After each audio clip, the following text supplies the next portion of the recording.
O que os novos estudos estão mostrando é que o coração humano é o mais forte gerador biológico de campos elétricos e campos magnéticos no corpo humano. Então, o nosso coração tem a capacidade de gerar os mesmos campos dos quais as coisas do nosso mundo são feitas. Os nossos próprios livros de física dizem: se você quiser mudar as coisas da realidade, você tem que mudar ou o campo elétrico ou o campo magnético, e há um termo para ambos. O efeito Stark e o efeito Zeeman, que nos permitem mudar o campo eletromagnético. A nossa própria ciência está nos dizendo isso. Então, o que as descobertas agora estão mostrando é que quando temos um sentimento em nosso coração, estamos realmente criando ondas eletromagnéticas que mudam a qualidade dos átomos do nosso mundo. Eles literalmente interrompem o fluxo do tempo e espaço e reorganizam as coisas de que esse mundo é feito. E na medida em que somos treinados e condicionados para fazer isso nesse nível, afetamos nossa realidade. Para algumas pessoas isso é mínimo, para algumas pessoas isso parece milagroso. Alinhar-se a tudo isso, é isso que as tradições antigas sempre disseram. Somos convidados a sentir os sentimentos, dentro do nosso coração, para as coisas que gostaríamos de experimentar em nossas vidas, sentir como se elas já tivessem acontecido, em vez de pedir para que elas aconteçam. Esse sentimento impotente em nosso mundo, que todos nós fazemos de vez em quando, e não há nada errado em pedir intervenção. Mas o que a ciência está mostrando vem de um contexto. Há textos de 5.000 anos de idade que nos deixaram instruções. Instruções muito claras. E elas disseram: quando você quiser mudar seu corpo ou mudar seu mundo, ao invés de sentir o que você não tem, se sinta como se já tivesse acontecido. E isso parece não fazer muito sentido para nós. Soa como rocos pocos para um cientista. Até entendermos que quando temos esse sentimento, o que estamos literalmente fazendo é criar um modelo eletromagnético. É a planta em nosso coração em que o material quântico do universo congela em torno de nós. Nos dá a realidade que corresponde ao que sentimos. E por enquanto, todos nós fazemos isso inconscientemente de vez em quando. Eu acho que estamos chegando a uma época da história agora, onde reconhecemos que somos uma família nesse planeta. E que quando nos unimos em cooperação, não que imponhamos a nossa vontade, ou controlamos ou manipulamos a nossa realidade. Não é disso que se trata. O físico John Wheeler, colega de Einstein, chamou de participação. Ele disse que participamos no tipo de criação, o tipo de realidade que nós escolhemos ter. Seja a biologia de um corpo humano ou a paz entre as nações, em uma ampla área geográfica. E o papel que nós desempenhamos é determinado diretamente pela nossa vontade de aceitar o nosso papel como parte disso. E isso muda tudo. Muda tudo porque, por 300 anos de ciência, temos sido condicionados a acreditar que somos separados do mundo, que temos muito pouco poder sobre qualquer coisa que aconteça no nosso mundo, que somos vítimas de qualquer que seja a vida trazida para o nosso caminho, e nós só precisamos fazer o melhor que pudermos fazer. E você espera que o melhor aconteça. E tudo agora está começando a mudar, e é a nossa própria ciência que está se aproximando, em uma linguagem em que confiamos. A língua da física quântica e ciência. Eles estão se aproximando dos próprios princípios que dizem precisamente as mesmas coisas, que em alguns casos têm sido estudadas há 5, 6 mil anos. Por isso está trazendo aqueles dois modos de conhecimento, dois grandes caminhos, ciência e espiritualidade, deixando-as juntas em uma única sabedoria, que é maior do que qualquer uma delas quando não estão juntas, e nos ajudando a nos tornarmos pessoas melhores, a criar um mundo melhor, e enfrentar com esperança os desafios que iremos encontrar. É uma época muito emocionante em nosso mundo. Existe um campo inteligente de energia que permeia nossa realidade física. Sabemos que esse campo está lá, tem sido documentado. É o que é chamado de campo de energia não convencional. Não funciona como a eletricidade. Então nunca tivemos equipamentos para medi-lo. Estávamos tentando medir com equipamento que mede coisas como sinais de televisão ou ondas de rádio. E a energia não trabalha dessa forma. Então, somente no final dos anos 90, início dos anos 2000, que realmente tivemos ampla disseminação e acesso à tecnologia para medir essas coisas. Houve pioneiros no final do século XVIII, Tesla e outros pesquisadores. Certas pessoas que tinham vislumbres, insights sobre como o nosso mundo funciona. E eles estavam nos dizendo isso há mais de 100 anos. Mas isso só foi disseminado em artigos acadêmicos e revisados por pares recentemente. Isso só se tornou aceito nos últimos anos. Então estamos chegando apenas ao lugar onde essas tradições antigas começaram. E é aí em que a ciência e a espiritualidade, eu acredito, realmente podem servir uma à outra. Porque os cientistas dizem, ok, há um campo lá fora em que tudo se conecta, nós influenciamos esse campo. E então eles dizem, o que fazemos com isso?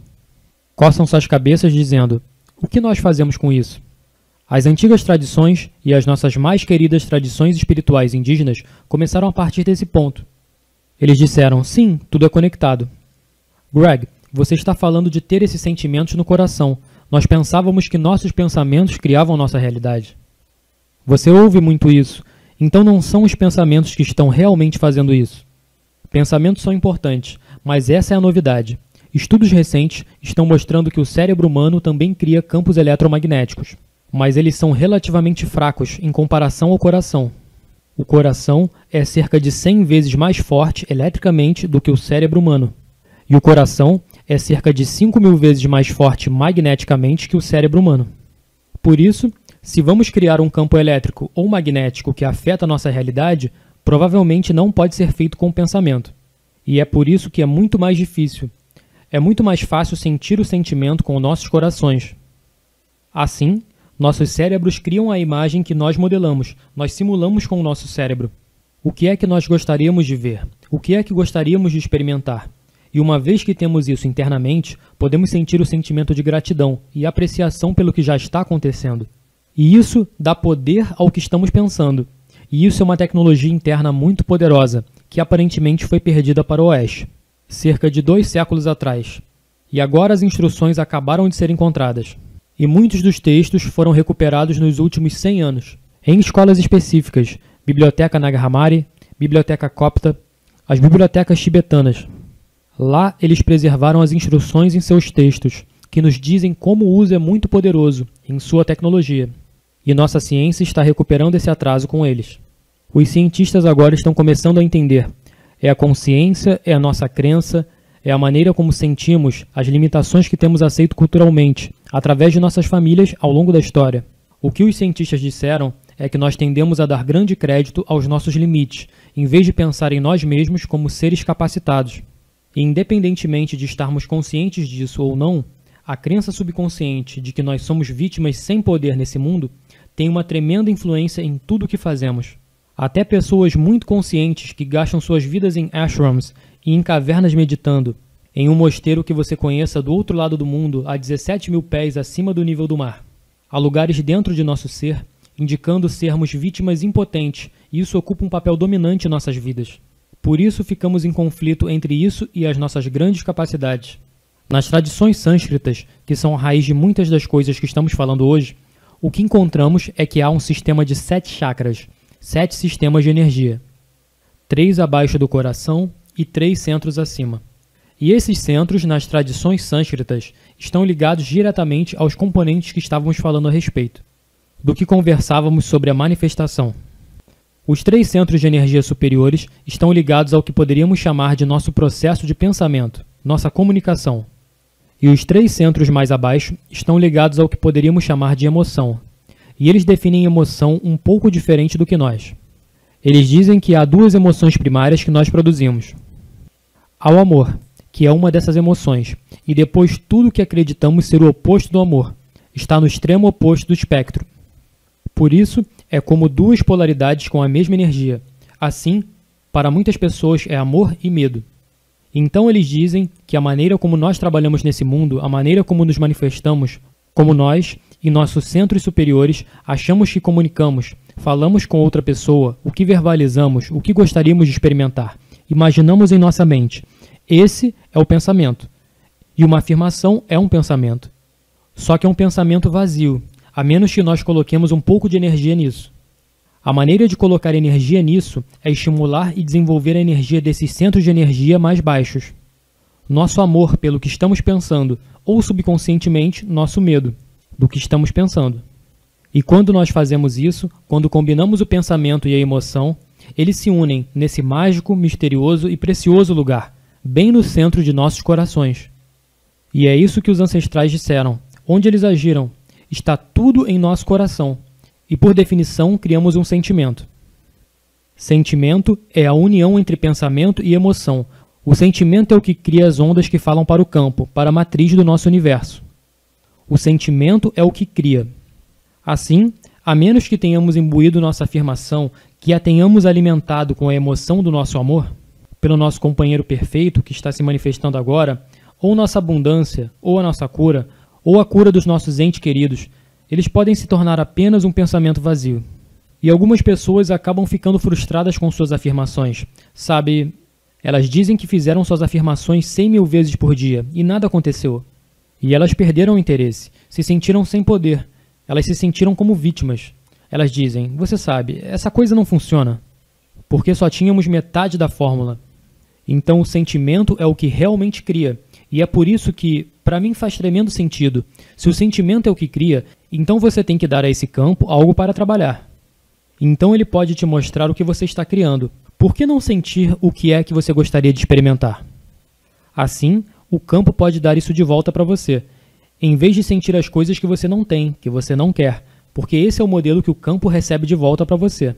É algo muito sutil, é uma pequena mudança espiritual, em pensar nos resultados. Em vez de pensar no lugar de falta, alguma coisa muda, então a sensação de que estamos criando fica muito próxima, associada ao que chamamos de crença. Crença e sentimentos ambos ocorrem no coração. Quando você tem uma crença sobre algo que você tem geralmente sentimentos muito fortes sobre essa crença. Você pega alguns dos tópicos mais controversos em nossa sociedade hoje.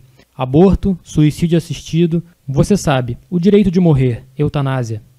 E sempre que você traz esses tópicos, há um monte de sentimentos que circundam as crenças que temos com relação a isso. Então eles estão intimamente relacionados. Então você faz a pergunta, é importante crer? Sim, é importante. No grau que acreditamos ser curados, para esse grau, quando começamos a criar os tipos de padrões em nosso corpo, nosso coração vai enviar os sinais para o nosso cérebro dizendo, esse corpo está curado. Então o cérebro vai inundar o corpo com a química que permitirá a cura. Já vimos isso documentado, medicamente. Então isso acontece dentro de nossos corpos. O mesmo princípio agora está sendo documentado além de nossos corpos. Então o efeito não se limita aos nossos corpos. Esse campo carrega esses efeitos além de nossos corpos no nosso mundo físico. Dessa forma, nós influenciamos. Sim, eu não estou usando a palavra controlar ou manipular. Não estamos impondo a nossa vontade quando influenciamos. Nós temos a capacidade de influenciar o resultado dos eventos em nossas vidas, individual e coletivamente.